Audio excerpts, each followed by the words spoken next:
Welcome to this explainer. Today, we're diving straight into the totally fascinating hidden world of nonverbal communication. We're decoding the unspoken rules of human interaction using some incredible insights from body language specialist Kanan Tandi. Have you ever wondered what people are really thinking before they even say a single word? Well, their bodies are already speaking volumes. We're going to break down the science of exactly what our gestures, postures, and microexpressions are broadcasting to the world. Here's our game plan for today. We'll be covering spotting lies and cognitive load, decoding attraction, projecting power, mastering parties, analyzing world leaders, and finally, building inside-out confidence.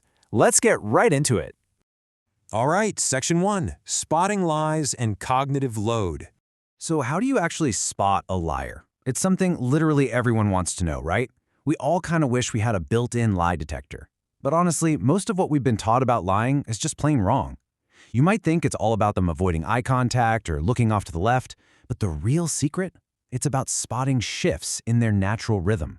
You can't just look at one random gesture in a vacuum. Context is absolutely everything. This brings us to baseline behavior. The crucial thing here is that you've got to establish their normal baseline before you can spot any of those weird deviations that might mean they're lying. You know, how fast do they usually blink? How much do they talk with their hands? What's their natural vocal pitch when they're totally chill? If you don't know they're normal, you just can't spot they're abnormal.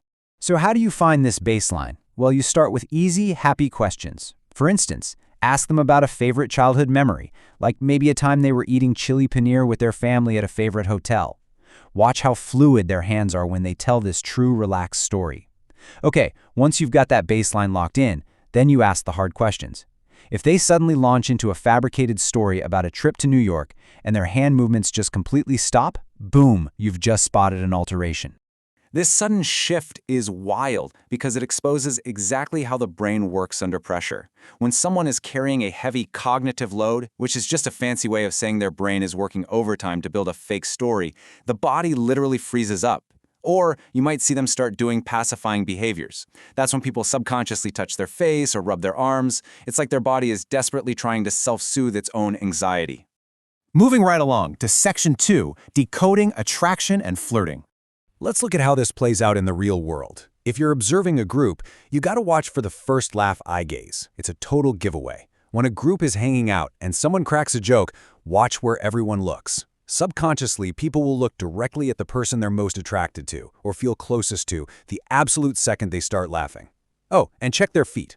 If two people are standing together and their feet make an L shape, they're just passively listening. But if their feet are pointed straight at each other, they are 100% engaged. Next up, Section 3, Projecting Power and Confidence. So you want to command a room, right? The good news is you don't need to be arrogant or the loudest person there. It's actually much simpler. Just pushing yourself slightly past your normal, comfortable posture makes a massive difference. Keep your chest and shoulders slightly out and tilt your chin just a fraction up. Nothing aggressive, just up. And keeping a steady gaze instead of shifty eyes, plus keeping your hands out of your pockets, shows everyone you're present, secure, and ready to engage. But wait, quick caveat. You absolutely have to read the cultural context. Body language is not always a universal language. Take the famous Indian head wobble. A lot of people think it means yes or no, but it actually means okay, and it naturally softens a response out of respect for elders. And gestures definitely don't always translate. Like pointing with your pinky finger in India means you need to hit the restroom, but do that in Malaysia and you're just going to cause total confusion. All right, Section 4, Mastering Party Social Dynamics. Let's apply these personal power concepts to an everyday, high-stakes scenario. Walking into a party full of complete strangers. Where is the absolute best place to stand? If you feel socially awkward, or maybe you're the brand new person in the room, your instinct is probably to hide in a dark corner or immediately just bury your face in your phone. But science says otherwise. Surprisingly, the ultimate strategic move you can make is to plant yourself right next to the food station or the bar. Why the food station? Well, being near the snacks naturally boosts your likability because people subconsciously associate you with positive resources. I mean, it's literally the sustenance of the party. It acts as a totally natural, low-pressure icebreaker. Plus, from that vantage point, you can safely scan the room. Remember our rule about feet from earlier? You can look around for groups with open foot stances. If their feet are open, it means they're receptive to a newcomer jumping into the chat. And when you do strike up that conversation, giving a compliment is a real game changer, but you have to do it right. Always compliment someone's taste and choices. Think a great watch, cool earrings, or the specific color they chose to wear. Definitely avoid commenting on physical traits, especially anything from the neck to the torso. Those are vital organ areas, and commenting on them subconsciously triggers defensive barriers. Seriously, people will literally grab a notebook or cross their arms to block you if they feel physically uncomfortable. Okay, let's turn it up a notch with Section 5, Analyzing World Leaders' Gestures. Let's elevate the stakes and impartially analyze how world leaders use these exact same unspoken rules. Looking purely at the mechanics here, not the politics, leaders' meeting is basically a masterclass in nonverbal posturing. Take Vladimir Putin, who's known for taking up a wide amount of physical space and using authoritative stances to signal pure dominance. On the flip side, a leader like Barack Obama often utilized a highly relaxed, seated posture. Taking up space is your classic dominance play, but true power often looks like completely relaxed, unbothered security. Then, of course, there's the handshake. Donald Trump frequently uses this aggressive pull-in handshake that's designed to instantly pull the counterpart into his space and knock them off balance. It's a literal exertion of physical power. But it's fascinating to watch how other leaders adapt. Leaders like Narendra Modi and Putin attempt to neutralize this by actively leaning into the pull or using their free hand to pat his back. It's their way of effectively taking back control of the interaction on the global stage. These high-stakes moments show us exactly how extreme pressure forces micro-expressions to leak out, even on live television. During one highly publicized handshake, Kim Jong-un's free hand hung completely dead and frozen, which perfectly signals the freeze part of the fight-or-flight response under intense pressure.